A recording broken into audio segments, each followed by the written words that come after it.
تو فرمایا کہ جو حق بات ہے، جو سچی بات ہے، آپ کی قوم نے اسے جھٹلایا۔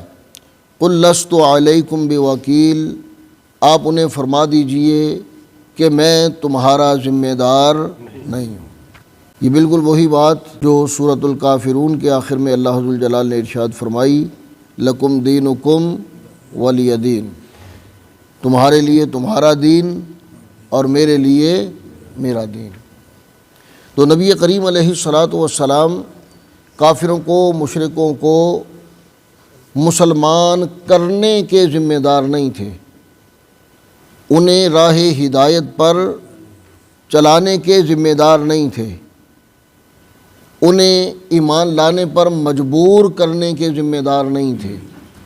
آپ کا کام کیا تھا؟